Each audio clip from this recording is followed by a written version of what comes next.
এরা চায় যে এদের শাসিত যে রাজ্যগুলি রয়েছে সেই রাজ্যের ভালো দিকটা নয়, উৎকর্ষতাটা নয়, সেই রাজ্যগুলোর যে অনুৎকর্ষতা, সেই রাজ্যগুলোর যে অপসংস্কৃতি, সেটা বাংলার ওপরে ডেলিবারেটলি চাপিয়ে দিচ্ছে। শান্তনু ঠাকুর যে প্রতিশ্রুতি দিয়ে মতুয়াদের কাছ থেকে 2019 এবং 2024 সালে ভোট পেয়েছেন, সেই প্রতিশ্রুতি অন্য কোনো রাজনৈতিক দল নয়, তার নিজের রাজনৈতিক দলই তাকে সেই প্রতিশ্রুতিগুলো রক্ষা করতে সাহায্য করছে না। মমতা বন্দ্যোপাধ্যায়, জ্যোতি বসু, বুদ্ধদেব ভট্টাচার্য হোক কিংবা সিপিআইএমের প্রথম সারির যে নেতাগুলো আজকেও রয়েছে, তাদের প্রতি কোনো প্রতিহিংসার রাজনীতি করেনি। তাদের থেকে বেশি দিদিকে তো কেউ গালাগালি দেয়নি, তাদের থেকে বেশি দিদির ওপর তো কেউ আঘাত করেনি, কিন্তু দিদি এই সৌজন্যতা আজকেও বজায় রাখছে। তার নিজের রাজনৈতিক অস্তিত্ব রক্ষা করতে হবে, সেই কারণে তিনি বাধ্য হয়েছেন অমিত শাহের শরণাপন্ন হতে।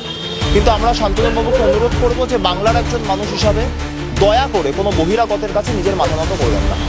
বন্দ্যোপাধ্যায়ের মতো মানুষরা যারা পদ নয় পতাকা এবং ক্ষমতা নয় মমতার মন্ত্রী বিশ্বাস রেখে রাজনীতি করেন, আমার মনে হয় তার জন্য মুখ্য সচেতক বা এই ধরনের কোনো পদের প্রয়োজন হয় না।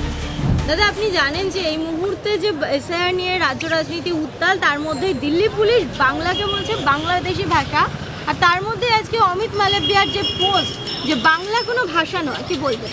ওরা তো জানে না বেসিক, ওরা তো বাংলার ইতিহাস, আমরা যেটা বারংবার বলেছি যে বিজেপি বাংলার ইতিহাস, কৃষ্টি, সৃষ্টি, সংস্কৃতি সম্পর্কে একদমই অবগত নয়, এবং সেটা আজকে মানুষের সামনে আরও বেশি মাত্রায় স্পষ্ট হয়ে গেল। বিগত দিনেও হয়েছে, দেশের স্বয়ং প্রধানমন্ত্রী বিশ্বভারতী সমাবর্তনে গিয়েছেন, তিনি রবীন্দ্রসঙ্গীত, রবীন্দ্রনাথ ঠাকুরের কবিতা বলার নামে কার্যত পাড়ার রোয়াকের গালাগালি দিয়েছেন। তো এটা তখন আমরা এইগুলোকে সামনে রেখে প্রচার করেছিলাম, মানুষকে বোঝানোর চেষ্টা করেছিলাম যে এরা প্রকৃত অর্থেই বাংলার ভাষাগত, সমাজগত, আর্থসামাজিক, রাজনৈতিক, সামগ্রিক যে সংস্কৃতি সেটা সম্পর্কে অবগত নয়, এবং এরা চায় যে এদের শাসিত যে রাজ্যগুলি রয়েছে সেই রাজ্যের ভালো দিকটা নয়, উৎকর্ষতাটা নয়, সেই রাজ্যগুলোর যে অনুৎকর্ষতা, সেই রাজ্যগুলোর যে অপসংস্কৃতি সেটা বাংলার ওপরে ডেলিবারেটলি চাপিয়ে দিতে। আজকে অমিত মালব্য বিজেপির আইটি সেলের প্রধান, ঘটনাচক্রে আপনি আমার সাক্ষাৎকার নিচ্ছেন, আমিও তৃণমূল কংগ্রেস আইটি সেলের অন্যতম দায়িত্বপ্রাপ্ত। তা আজকে এটা স্পষ্ট হয়ে যাচ্ছে যে এরা সর্বভারতীয় ক্ষেত্রে রাজনীতি করে, এরা দেশের সংসদের একজন ল মেকার।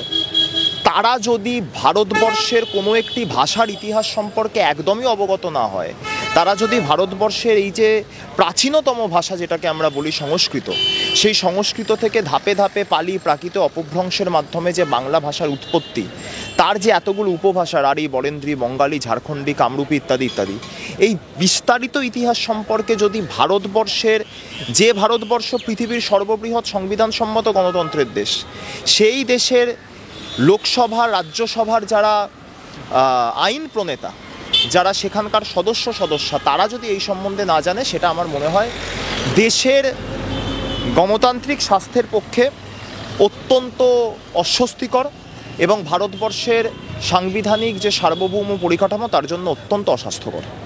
এসআইআর নিয়ে যখন রাজ্য রাজনীতি উত্তাল, তখন সিএএ নিয়ে দেখা গেল যে অমিত শাহের সঙ্গে কিন্তু শান্তনু ঠাকুরের যে বৈঠক, কি বলবেন? শান্তনু ঠাকুর এটা বুঝতে পারছেন যে শান্তনু ঠাকুর যে প্রতিশ্রুতি দিয়ে মতুয়াদের কাছ থেকে 2019 এবং 2024 সালে ভোট পেয়েছেন, সেই প্রতিশ্রুতি অন্য কোনো রাজনৈতিক দল নয়, তার নিজের রাজনৈতিক দলই তাকে সেই প্রতিশ্রুতিগুলো রক্ষা করতে সাহায্য করছে না। ফলে তার অস্তিত্বের লড়াই আছে। 2021-এর বিধানসভা নির্বাচনে মতুয়া অধ্যুষিত যে এলাকাগুলি রয়েছে বাংলার, বনগাঁ বা রানাঘাটের যে এলাকা, সেখানে তো আমরা দেখেছি সেখানে বিজেপিকে মতুয়া সম্প্রদায়ভুক্ত আমাদের যে সহনাগরিকরা আছেন তার আশীর্বাদ করেছিলেন। কিন্তু তারাও বুঝতে পারছেন যে তারা কোন চক্রান্তে, ষড়যন্ত্রের ফাঁদে পা দিয়েছেন। শান্তনু ঠাকুরের যে প্রতিশ্রুতি ছিল মতুয়া সম্প্রদায়ের মানুষের প্রতি, সেই প্রতিশ্রুতিটা অনেকটা নরেন্দ্র মোদীর ওই 15 লক্ষ বা বছরে 2 কোটি বেকারের চাকরির প্রতিশ্রুতির মতো। ফলে সেই বিষয়গুলো এখন শান্তনু ঠাকুরের অস্তিত্ব রক্ষার ব্যাপার। তিনি কেন্দ্রীয় প্রতিমন্ত্রী, তাকে তার নিজের রাজনৈতিক অস্তিত্ব রক্ষা করতে হবে, সেই কারণে তিনি বাধ্য হয়েছেন অমিত শাহের শরণাপন্ন হতে। কিন্তু আমরা শান্তনুবাবুকে অনুরোধ করব যে বাংলার একজন মানুষ হিসাবে দয়া করে কোনো বহিরাগতের কাছে নিজের মাথা নত করবেন না।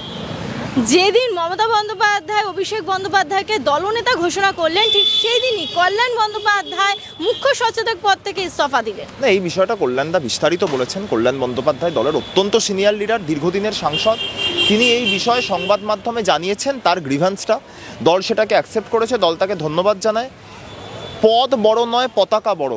কল্যাণ বন্দ্যোপাধ্যায়ের মতো মানুষরা যারা পদ নয় পতাকা এবং ক্ষমতা নয় মমতার মন্ত্রী বিশ্বাস রেখে রাজনীতি করেন, আমার মনে হয় তার জন্য মুখ্য সচেতক বা এই ধরনের কোনো পদের প্রয়োজন হয় না। তিনি আজও দলে আছেন, কালও দলে থাকবেন, গতকালও দলে ছিলেন। ফলে তার মতো ডেডিকেটেড সিনিয়র লিডার, তার বক্তব্য তিনি বিস্তারিতভাবে জানিয়েছেন গতকালকেই। এর ওপর কোনো টিপ্পণী যেটা তিনি নিজে জানিয়ে দিচ্ছেন, যিনি ইস্তফা দিয়েছেন তিনি যখন তার বক্তব্য স্পষ্ট করে দিয়েছেন, তারপর মনে হয় যে আমাদের তার উপরে আর কিছু বলার থাকে না। কিন্তু তিনি তো বলছেন যে দিদিকে যারা গালাগালে দেন দিদি তাদেরকেই পছন্দ করেন। না দেখুন, মমতা বন্দ্যোপাধ্যায় মাতৃসমাজ স্নেহশীলা। মমতা বন্দ্যোপাধ্যায়, জ্যোতি বসু, বুদ্ধদেব ভট্টাচার্য হোক কিংবা সিপিআইএমের প্রথম সারির যে নেতাগুলো আজকেও রয়েছে, তাদের প্রতি কোনো প্রতিহিংসার রাজনীতি করেনি। তাদের থেকে বেশি দিদিকে তো কেউ গালাগালি দেয়নি, তাদের থেকে বেশি দিদির ওপর তো কেউ আঘাত করেনি। কিন্তু দিদি এই সৌজন্যতা আজকেও বজায় রাখছেন, গতকালকেও বজায় রেখেছিলেন, আগামী দিনেও বজায় রাখবেন, এবং এটাই দিদির রাজনৈতিক ইউএসপি। আমার মাকে যদি কেউ গালাগাল করে, আমার মা আমাকে সবসময় বলবে, বাবু ঝামেলায় জড়াস না, শান্তি বজায় রাখ। কিন্তু আমি তো আমার মাকে যারা কটূক্তি করছে সেটা তো আমি সহ্য করতে পারি না, আমার তো ক্ষোভ থাকবেই তাদের প্রতি। সেই জায়গা থেকে কল্যাণদা যা বলার বলেছেন। আমি যেমনটা বললাম যে প্রায় 3 বারের সাংসদ পরস্পর, এবং প্রতিবার নিজের ব্যবধান বাড়িয়ে জিতেছেন। 2024-এও তার অন্যথা হয়নি। এই ধরনের একজন মানুষ, যিনি সিঙ্গুর থেকে শুরু করে, নন্দীগ্রাম থেকে শুরু করে, রিজবানুর থেকে শুরু করে, ফেলানি বসাকের কন্যা থেকে শুরু করে সমস্ত মামলা, তাপসী মালিকের মামলা, সমস্ত মামলায় যিনি দলকে নেতৃত্ব দিয়েছেন আদালতে, সেরকম একজন মানুষ, তিনি তার বক্তব্য স্পষ্ট করেছেন। আমার মনে হয় তার উপরে আর আমাদের কিছু বলার থাকে না। আরো ভালো ভালো খবর দেখতে সাবস্ক্রাইব করুন বাংলা হান্টের ইউটিউব চ্যানেল। বাংলা হান্টের আরো খবর দেখতে নজর রাখুন। বাংলা খবর মানেই বাংলা হান্ট।